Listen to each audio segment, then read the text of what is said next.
নমস্কার বন্ধুরা, easy cooking blog video থেকে আপনাদের স্বাগতম। আজকে আমি লুডুস রান্না করে দেখাবো। চলুন সঙ্গে থাকুন, শুরু করি।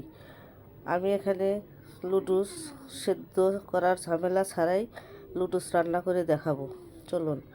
আমি এখানে মটরশুঁটি, গাজর, আলু চারকোনা করে টুকরো টুকরো করে কেটে নিয়েছি, পরিষ্কার করে ধুয়ে ভাপিয়ে নিয়েছি।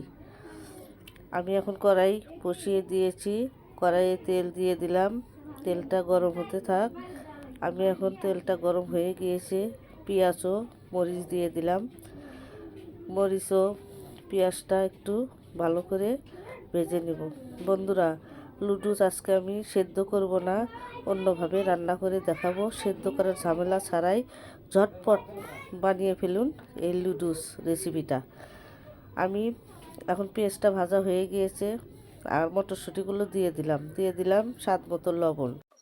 এখন সবজিগুলো হালকা হাতে নেড়ে চেড়ে ভেজে নেব। দেখতেই পাচ্ছেন সবজিগুলো কত সুন্দর কালার আর খেতেও তেমন মজা।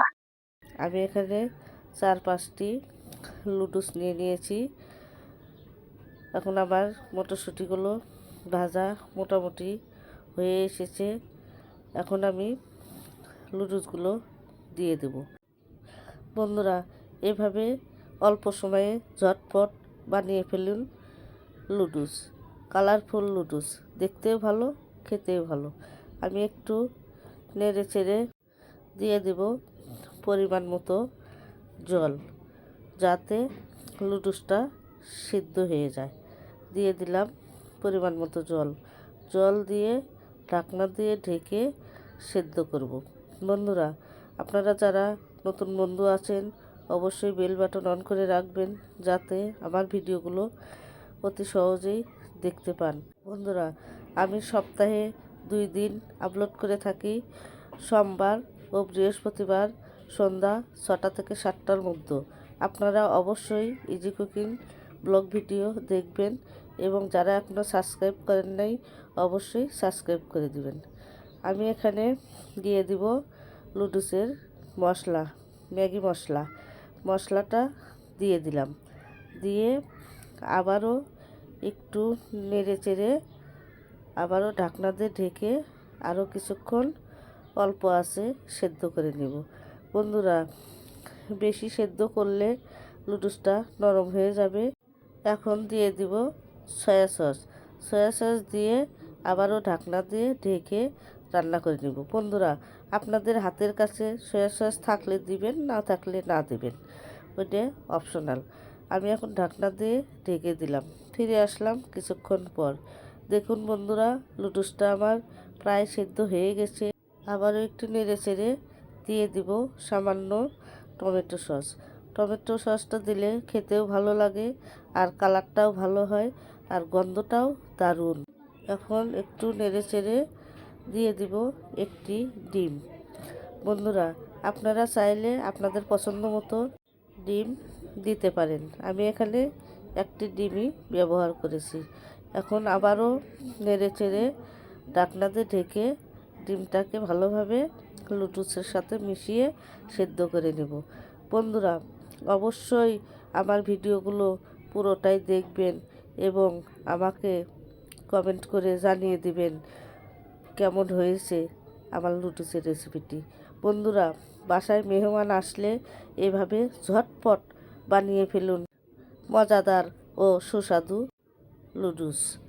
লুডুসগুলো খেতে অনেক মজা হয় এবং বাচ্চারা খেতে অনেক ভালোবাসে। সবজি দিয়ে বানিয়ে দিলে আরও একটু ভালো লাগে। আপনারা তো অনেকভাবেই রান্না করে খেয়েছেন, একবার হলেও এভাবে বানিয়ে খেয়ে দেখুন, অনেক ভালো লাগবে। আর আমাকে অবশ্যই কমেন্টে জানিয়ে দিবেন কেমন হয়েছে লুডুসের এই রেসিপিটি। যদি ভালো লেগে থাকে অবশ্যই লাইক, কমেন্ট, সাবস্ক্রাইব করে দিবেন। বন্ধুদের মাঝে বেশি বেশি শেয়ার করে দিবেন। দেখতেই পাচ্ছেন বন্ধুরা, আমার লুডুসটা প্রায় হয়ে গিয়েছে। এখন আমি নামিয়ে পরিবেশন করব। দেখতেই পাচ্ছেন কত সুন্দর ঝরঝরে হয়েছে। আর একটু দমে রাখলে আরও ঝরঝরে হবে। আর খেতে যে এতই মজা হয়েছে, উপরে একটু টমেটো সস দিয়ে পরিবেশন করুন। দেখতে অনেক সুন্দর হয়েছে এবং খেতেও খুব দারুণ লেগেছে। বন্ধুরা, এভাবে আপনারা বানিয়ে খেয়ে দেখবেন, নুডলসের কোনো তুলনাই হয় না। যারা নুডলস খেতে পছন্দ করেন না, তারাও একবার হলেও এভাবে বানিয়ে খেয়ে দেখুন, অনেক ভালো লাগবে। তারাও নুডলস খেতে শুরু করবেন। একবার হলেও এভাবে নুডলস বানিয়ে খেয়ে দেখুন। দেখতেই পাচ্ছেন বন্ধুরা, কত সুন্দর ঝরঝরে হয়েছে। আমি এখন নামিয়ে পরিবেশন করব। আমার রান্নাটি ভালো লেগে থাকলে লাইক, কমেন্ট, সাবস্ক্রাইব করে দিবেন। আমার সঙ্গেই থাকবেন। আর দেখতেই পাচ্ছেন নুডলসের কালারটি। আবারও নিয়ে আসবো নতুন কোনো রেসিপি। আপনাদের মূল্যবান সময় নষ্ট করে আমার ভিডিওগুলো দেখার জন্য অনেক অনেক ধন্যবাদ সবাইকে। ভালো থাকুন, সুস্থ থাকুন।